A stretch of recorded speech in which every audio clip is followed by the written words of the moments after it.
Hello friends, welcome to the channel electrical and automation. दोस्तों, आज आपके लिए मैं एक नया वीडियो लेके आ गया हूँ। आज जो दोस्तों वीडियो लेके आया हूँ, मैं लेके आया हूँ दोस्तों सिंक्रोनाइजेशन पैनल।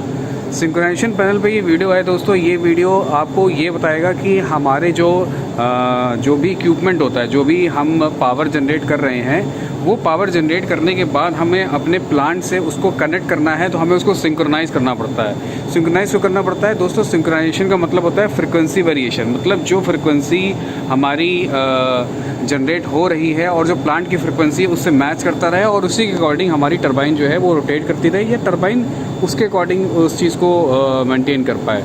तो वो चीज़ हम कर पाते हैं सिंक्रोनाइजेशन पैनल। खाली प्लांट के लोड से नहीं, बाहर जो ग्रिड जुड़ा हुआ है या और भी एक्सटर्नल पीसीसी जुड़ी हुई हैं, उन सबको सिंक्रोनाइज़ करना या अदर पावर सोर्स को सिंक्रोनाइज़ करना, वो काम होता है सिंक्रोनाइजेशन पैनल का। तो डिटेल में हम देखते हैं दोस्तों अभी इसके बाद। और हर बार करके मेरी रिक्वेस्ट है दोस्तों, अगर आप हमारे चैनल पर पहली बार आ रहे हैं तो दोस्तों इसे लाइक, शेयर और सब्सक्राइब करना ना भूलिएगा। अगर आपको वीडियो अच्छा लगे तो लाइक करिएगा। तो चलिए स्टार्ट करते हैं दोस्तों। सिंक्रोनाइजेशन पैनल ऑलमोस्ट जो होता है वो किसी भी जगह जो होता है वो सेम होता है। अब सिंक्रोनाइजेशन पैनल होता क्या है, डिटेल में हम समझते हैं। सिंक्रोनाइजेशन पैनल का मतलब क्या हुआ कि जो भी हमने पावर जनरेट करी और जो पावर हमें प्लांट में देनी है और या बाहर देनी है, उसको सिंक्रोनाइज करना। सिंक्रोनाइज करना मतलब तो सारी चीज़ें एक ही पेस पे चले। पेस मतलब एक ही स्पीड पे चले। तो यानी स्पीड की बात करेंगे तो we are talking about the frequency. होता क्या है, बहुत सिंपल सा होता है। यहाँ पे कुछ बटन्स लगे होते हैं जिनकी हेल्प से जो है हम सिंक्रोनाइजेशन कंप्लीट करते हैं। ऊपर आप देखेंगे सिंक्रोनोस्कोप डिवाइस लगी हुई है। सिंक्रोनोस्कोप की हेल्प से हम ये सिंक्रोनाइजेशन करते हैं। तो सबसे पहले आपको जैसे हमारे प्लांट में क्या सिस्टम है उसके अकॉर्डिंग समझाते हैं, तभी आप किसी भी पैनल को देखेंगे तो आप समझ जाएंगे। तो सबसे पहले दोस्तों ये लिखा हुआ है 30 मेगावाट यानी, और ये है हमारी टरबाइन, यानी यहाँ पे हमारी टरबाइन है, उसने पावर जनरेट करी, वो पावर यहाँ पे ब्रेकर पे आई। अब हमारा काम क्या है, ये है 11 kV की बस। 11 kV मतलब ये पूरी एक मेन लाइन है जिसमें 11 kV वोल्टेज का पावर जनरेट होके पहुँचेगा। तो हमने यहाँ ग्रिड लगा दिया। ग्रिड लगाने के बाद ये पावर हमारी ये बस पे पहुँच गई। ठीक है, बस में पहुँचने के बाद फिर हमारी एक ग्रिड है। ग्रिड मतलब जहाँ पे पावर हमको बाहर भेजनी है।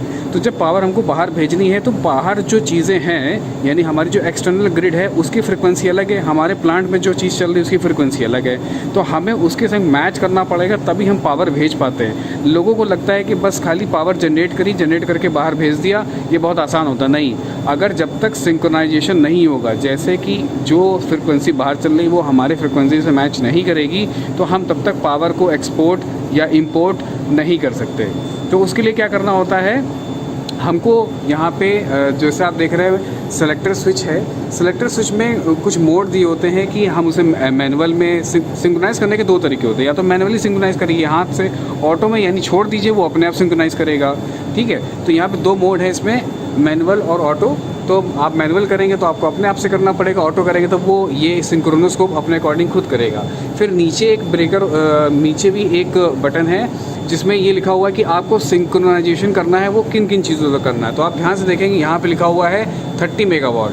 30 मेगावाट का करना है, या 11 kV ग्रिड यानी ग्रिड से करना है, या एक हमारा सेक्शन है मिल सेक्शन, उसको सिंक्रोनाइज़ करना है। तो आप उस बटन को उस सेक्शन पे ले जाएंगे तो वो उस सेक्शन से सिंक्रोनाइज़ हो जाएगा।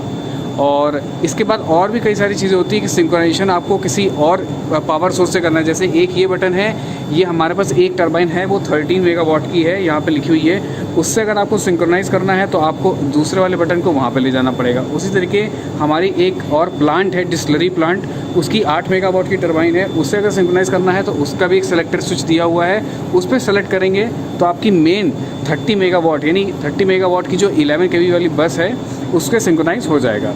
बीच में आप देख रहे हैं यहाँ पे B/C लिखा हुआ है इस 11 kV वाली बस से। इसको दोस्तों बोलते हैं बस कपलर। बस कपलर दोस्तों क्या काम करता है, बस कपलर क्या काम करता है कि एक पावर सोर्स को दूसरे पावर सोर्स से जोड़ता है। देखिए दोस्तों, अभी मैंने थोड़ी देर पहले आपको बताया कि अगर आपको 11 kV बस से सिंक्रोनाइज़ करना है इस टरबाइन को या इस टरबाइन को, तो आप सिंक्रोनाइजेशन की हेल्प से कर देंगे। ठीक है, ये हमारी इस लाइन से सिंक्रोनाइज़ हो जाएगी। लेकिन इस लाइन को और इस लाइन को आपस में सिंक्रोनाइज़ करना है तो उसके लिए एक इक्विपमेंट यूज़ होता है बस कपलर। बस कपलर का काम क्या होता है, दोनों चीज़ों को मिला देना, कपल कर देना, जोड़ देना। तो बस कपलर भी आप ऐसे नहीं कि बस कपलर लगाया और उठा के हो गया, बस कपलर को भी सिंक्रोनाइज हमको करना पड़ता है। तो वो भी ऊपर वाले ही बटन से हो जाता है। तो जब चीज़ें सिंक्रोनाइज हो जाती हैं तब हमारा पावर डिस्ट्रीब्यूशन प्रॉपरली होता रहता है। अब इस सिंक्रोनाइजेशन में नीचे पैनल पे कुछ रिलेज होती हैं, वो रिले क्या करती हैं कि इन केस कोई प्रॉब्लम क्रिएट होती है तो अलग अलग पॉइंट की छोटी छोटी रिलेज हैं कि अगर पावर सर्ज हुआ या ओवर करंट हुआ, कुछ भी हुआ, तो वो इस ब्रेकर को या उस पावर सोर्स को क्या कर देंगी, ट्रिप कर देंगी। तो ये छोटा सा सिंक्रोनाइजेशन पैनल होता है, बहुत सिंपल सा।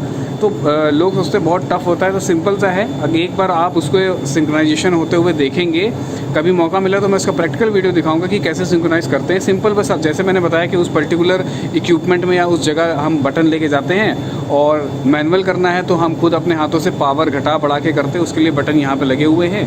अगर ऑटो करना है तो ये मीटर अपने आप करता है। ऑटो में थोड़ा टाइम लेता है, उस टाइम को किल करने के लिए हम मैनुअल कर लेते हैं। तो ये सिंपल सा था सिंक्रोनाइजेशन पैनल एक इलेक्ट्रिकल इक्विपमेंट का। उम्मीद है दोस्तों अगर आपको वीडियो ये समझ में आया होगा तो प्लीज़ हमारे साथ इस वीडियो में कमेंट करिएगा। अगर आपको कोई वीडियो और देखना है इससे रिलेटेड तो प्लीज़ कमेंट करके बताइए, मैं उस पर भी वीडियो बनाऊँगा।